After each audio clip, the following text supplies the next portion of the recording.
How to get commercial lawn and landscaping contracts. My name is Michael Schumacher. I am the owner of Schumacher Landscaping. I mostly cut grass and I also do landscaping. My background is I started off cutting my neighbor's lawn, and from there I started to cut my other neighbor's lawn. And while I was doing that, I was going to college at Penn State. And after I did my 4 years at Penn State, I decided that I was going to do landscaping full time. I came up with a list of 10 things you will need to do to acquire commercial lawn and landscaping contracts. The very first thing that any commercial property would want to hire you is that you're going to need insurance. Insurance is very important. If any accident was to happen while you were at that property, basically you could get sued. It happens. Sometimes you'll break a window. You might run over an extension cord. Accidents do happen. At these commercial properties, they are going to require that you have insurance, and sometimes they will want them, meaning the property, to be listed in an exclusive in your insurance policy. After you have insurance, another thing you're going to need is an EIN number.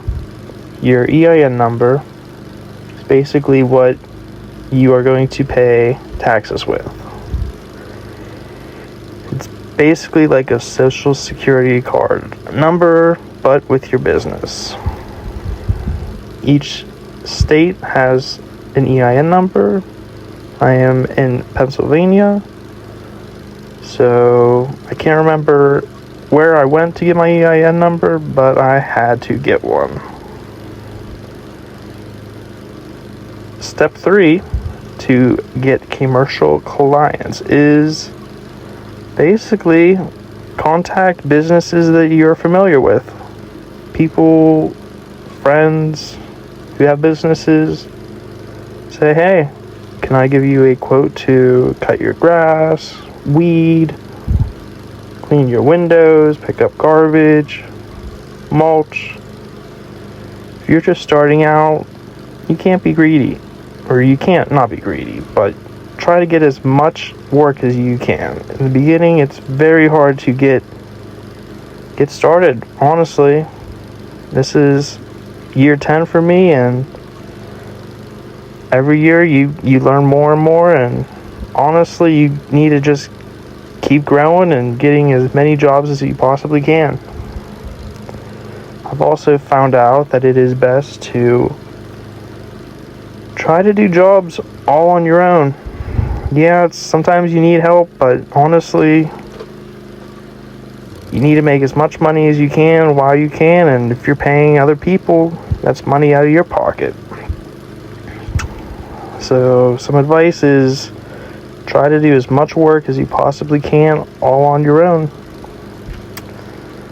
After you've contacted a couple businesses and emailed them, talked to the business owner, the property owner, you're basically going to need equipment. Whether it's a lawnmower, a weed whacker, a truck, a trailer. It's pretty expensive to start out. A truck alone could cost a couple grand. A trailer, another grand or two. A quality mower, if you're doing commercial work, you're going to have to spend $5-6 grand on a reliable mower. You're going to want to have jobs to pay for the equipment. You don't want to start off with a bunch of credit cards, going into debt. Try to pay off what you can and acquire as much equipment that you need. For me, I have a 2010 F250. I have a 2002 F250. That's what I started my business with. I have a trailer, it's just a 6x8. My mower is a 2017 Snapper Pro 36-inch walk behind with a Velke and an aluminum bagger. That is what I cut all my properties with. Weed whacker, most of the years that I've been doing business, I've always used Echo. This year I am using a steel weed whacker. I still have my 2 Echo weed whackers, but I think I just need to get a spark plug to get them running right. You're also going to need a leaf blower. Personally, I started off with very little equipment and I could not afford a leaf blower. So what I did was I brought a broom with me, and anytime I cut grass and there's sidewalks that had grass on it, I would use the broom and broom it off. One client basically laughed that I was using a broom, but hey, I did not have the mower, or not the mower. I didn't have enough money to buy a blower, so broom is the way it was going to be done. Step 5. You're going to need backup equipment. Things are going to happen.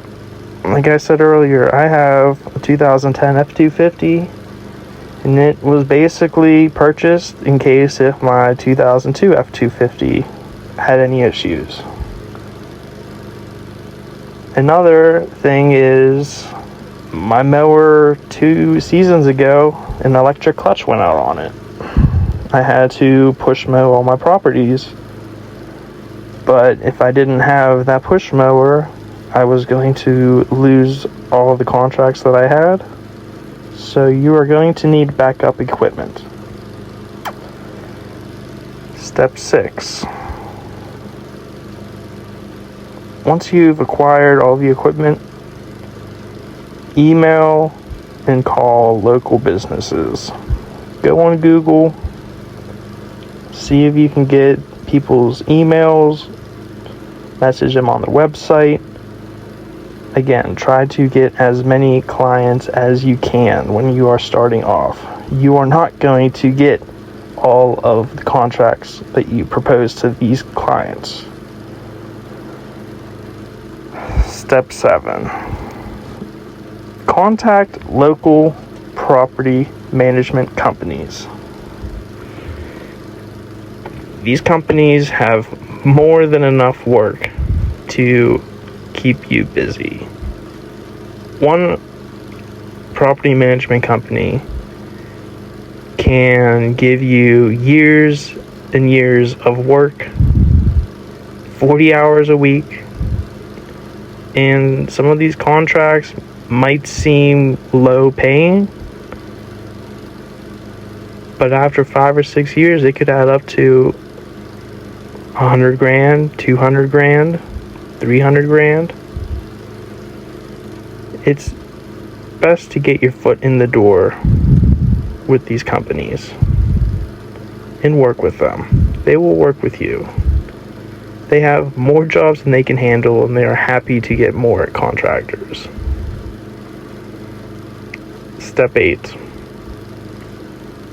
Agree or come up with a contract in writing. This is very important.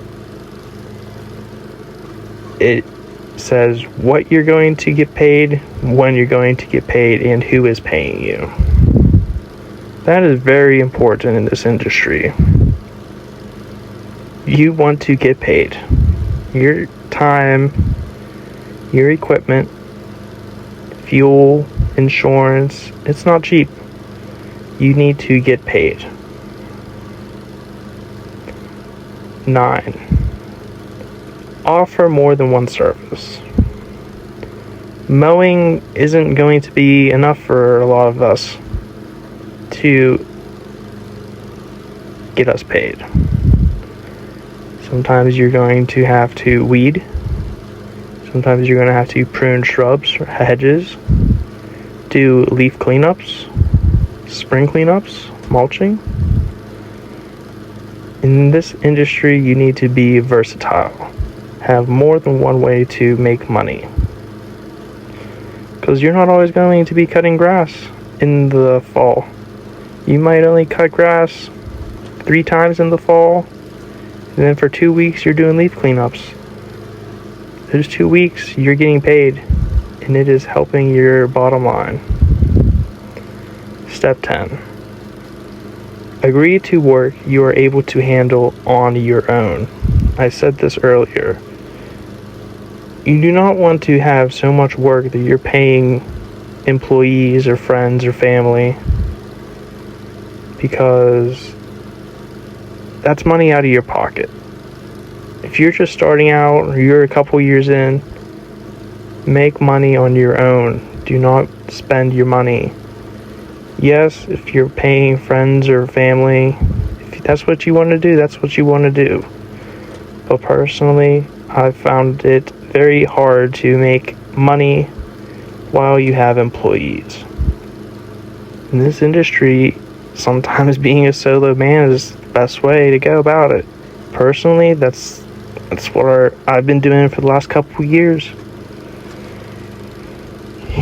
It's not an easy way to work, but personally, I enjoy it. I do not have to worry about paying people. Yes, it's more physical work on my person, but at the end of the day, I'm keeping all the money I'm making. So that's what's important to me and my company. And this is about the end of the video on how to get commercial lawn and landscaping contracts. This property I've been mowing for 5 years now. Do snow removal, I do weeding, fall cleanup, and spring cleanup. I've also cut down a couple trees at this property, and I'm thankful to have it. And here is my truck, my 2010 F-250. Got it last year. I only paid $3,000 for that truck, so it's not a bad deal. And here I am loading up my mower. It's almost the end of the day. I'd like to thank you for watching this video on how to get commercial lawn and landscaping contracts. Have a good day. Like, comment, and subscribe. Thanks.